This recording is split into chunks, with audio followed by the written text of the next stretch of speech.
Ho! Good morning, and look who's back. It's me, Kenny Polcari, your host of the party. I was gone for a couple of days. I was in Nashville guest hosting a television show. I had a great time. We can talk about that at another time. But today is Thursday, November 10th, 2022. And what is happening after stocks got walloped yesterday, right? Election confusion and a meltdown in the crypto world created a mass hysteria as the day wore on yesterday, right? 4 states are holding the country hostage again: Arizona, Nevada, Wisconsin, and Georgia. The GOP likely is going to take the House, and the Senate is still in limbo, and that's going to remain so at least until early December after the Georgia runoff. FTX, the big crypto exchange, circles the drain and has an $8 billion issue.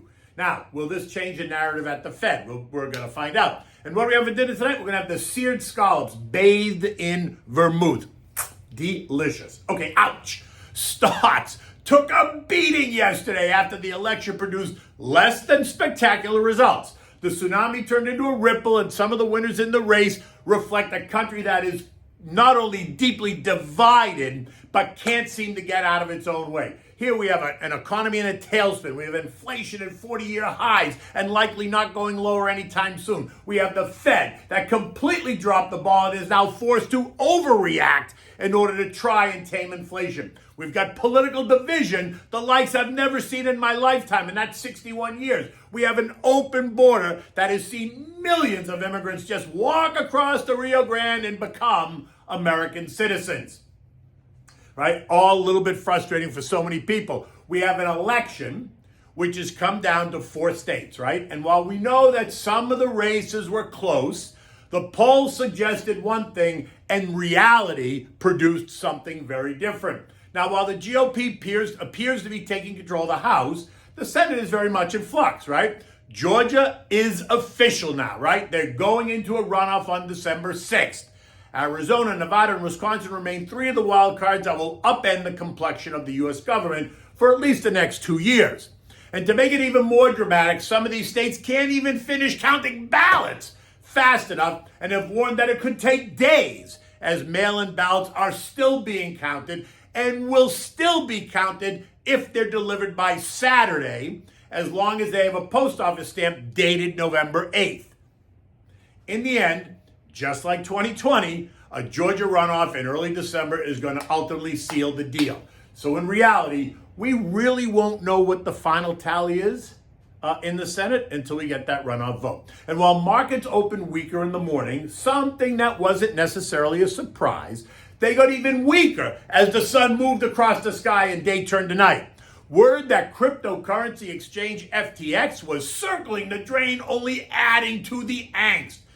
Binance, another crypto exchange, walked away from a deal to rescue FTX, leaving XTX with an $8 billion liquidity problem.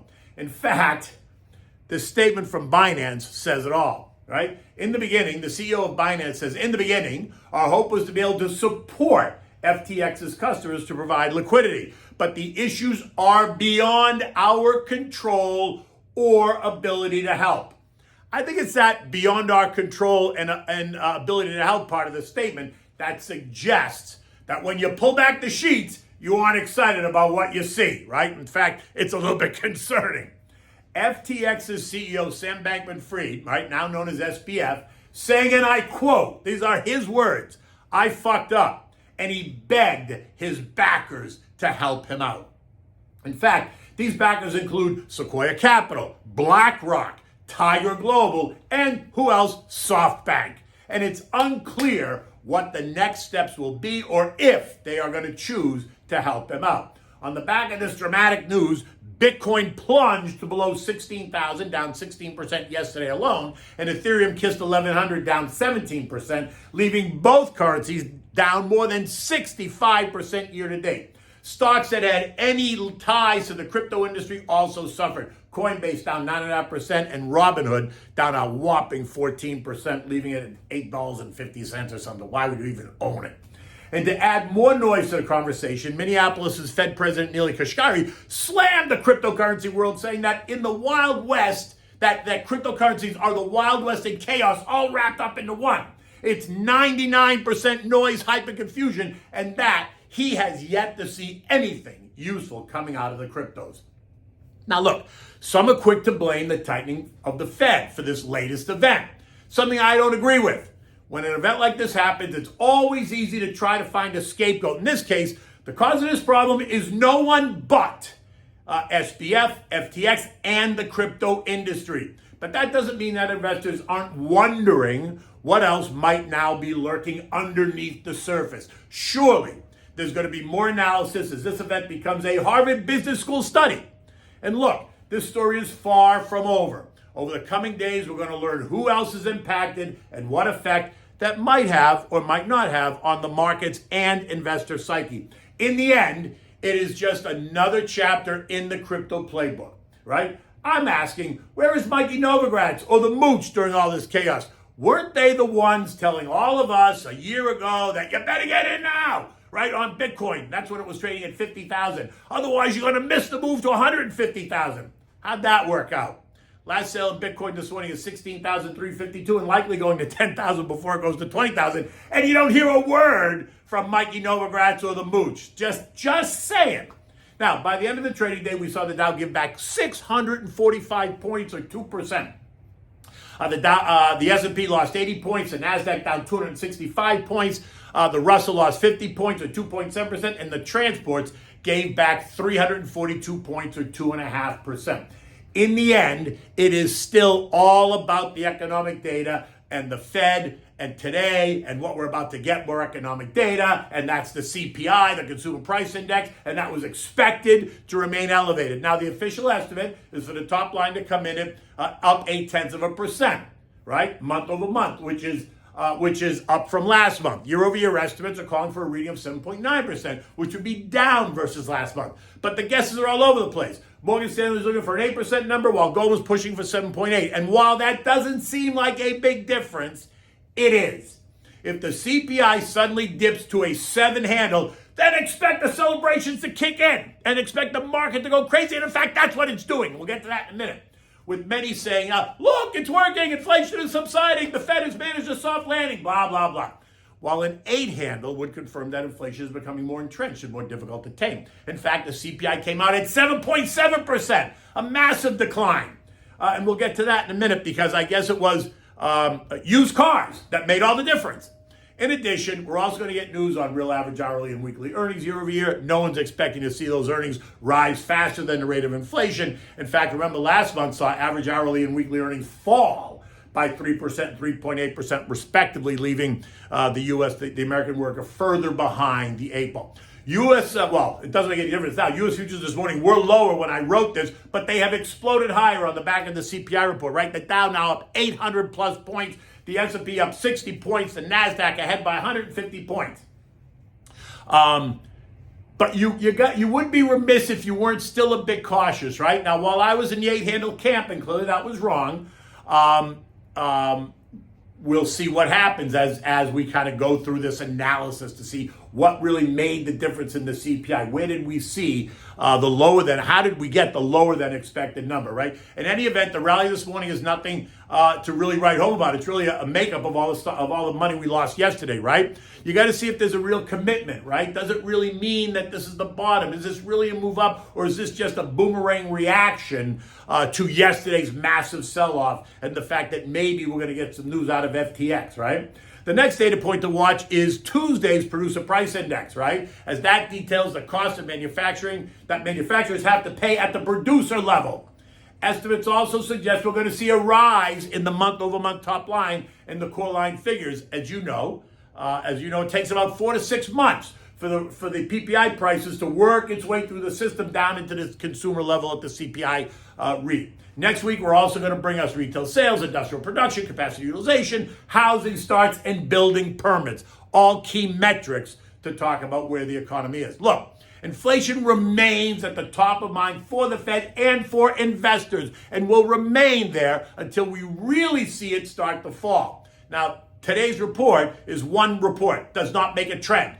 JJ has made it very clear. Now that it's going to be interesting to see if he changes that narrative because of what's now happened in the crypto debacle. If we do, then we know that maybe there are bigger issues just under the surface that no one's talking about yet, right? With rates expected to continue rising through the January-February meeting, the market is now prepared for a 5.25% terminal rate or so. A change in that narrative will certainly cause more angst, especially if it goes up. In any event, the Fed is expected to keep raising rates until they break something. You could ask, did they already break it? U.S. Treasuries remain inverted. No need to go there. Nothing's really changed. The 2-year yielding 4.6%, the 5-year yielding 4.2%, and the 10-year is now yielding 4.1%, or it was. Now, they've all come down since this morning's CPI report, but they're still inverted. The dollar index bounced off support at 109.06 and was trading up at 110.91, resistance being at 111.28. It's now in that tight range of 109, 111. Oil extended its losses yesterday and is again weaker this morning as more noise comes out of the world's biggest importer of oil, China, is going to, cut imports. Renewed COVID concerns weighing on the market. Guangzhou, a city of 19 million, just reported more than 2,000 cases. There's 19 million, but it is under threat of a lockdown. In addition, U.S. stockpiles rose by 3.9 million barrels last week, leaving inventories at highs not seen since July of 21. And that suggests slowing U.S. demand. I am not buying that argument at all. Not at all. This morning, oil is trading down, or was trading down 71 cents at 85.14. Now, in the last week, we've seen it breach all three trend line supports, leaving it ready now to test a little bit lower at the $80, $81 level. Remember, the Russian oil ban takes place on December 5th. But that's another conversation, because does it really? Because Europe needs oil. And if they don't buy it directly from Russia, they're going to end up buying it from Russia via India or some other country that acts as an oil launderer.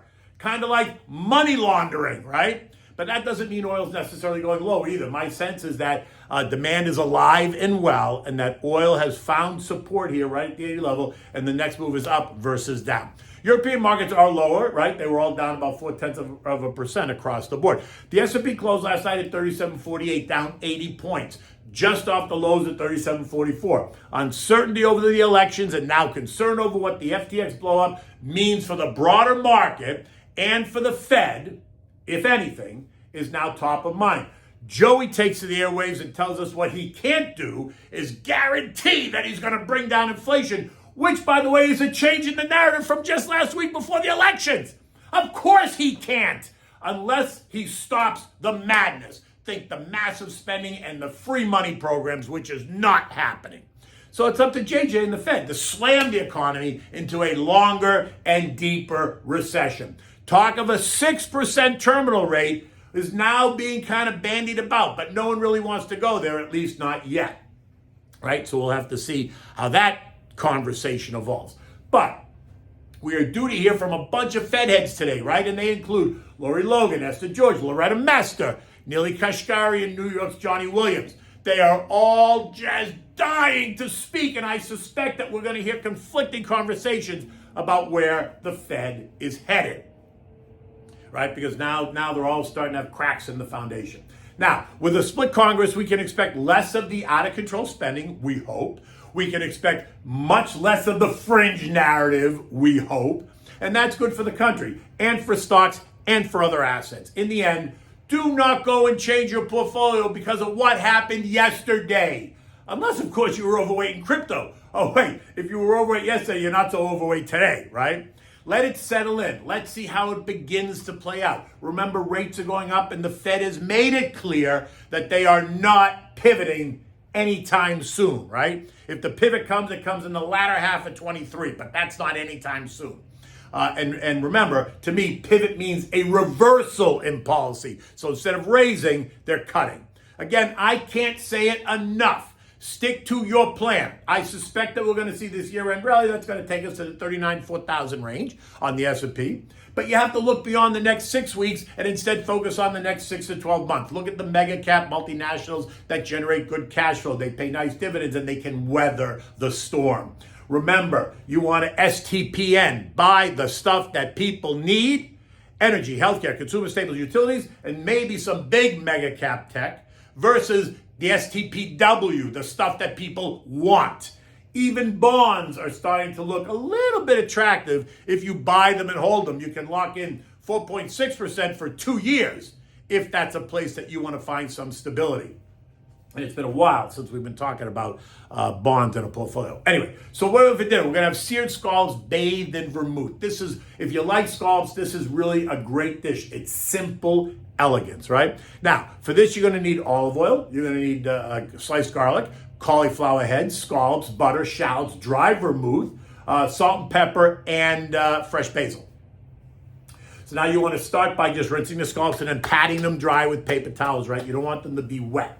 Now you want to heat up some olive oil in a large saute pan. You want to add some garlic, not too much. Now add the cut up cauliflower, season it with salt and pepper, and cook until it's lightly brown, maybe 5 to 8 minutes, something like that. Then remove it and set it aside. Now add a bit more olive oil to the same saute pan. Heat it up. Get it nice and hot. When it is, you want to add the scallops that you've seasoned with salt and pepper. You want to add the scallops to the really hot oil in the pan. Careful, don't crowd them because they'll suck the heat right out of the pan, right? And they won't cook right, so don't crowd them. Sear for about 2 or 3 minutes and then flip and then cook the other side for 2 or 3 minutes so you get a nice kind of golden crust on them. Remove them, now set them aside. Now, go back to the pan and add some butter and the sliced shallots. Cook it until it's soft and the butter begins to brown just a little bit. Not long, don't get it black. You just want it kind of toasty. Add a half a cup of dry vermouth and scrape the bottom of the pan. Add back the cauliflower, reduce the heat to medium, cover and cook for about 5 minutes or until the cauliflower is tender. Now add the scallops to reheat only, no more than 1 or 2 minutes. Serve immediately on a warmed plate garnished with the fresh basil, right? With this, you want to enjoy a chilled, dry white wine, nothing fruity. And, you know, for me, that's always Pinot Grigio Santa Margherita. In any event, it is going to be an exciting day as we see stocks just try to retake everything they lost yesterday and as we hear what's happening with FTX and the cryptos. Until tomorrow, take good care.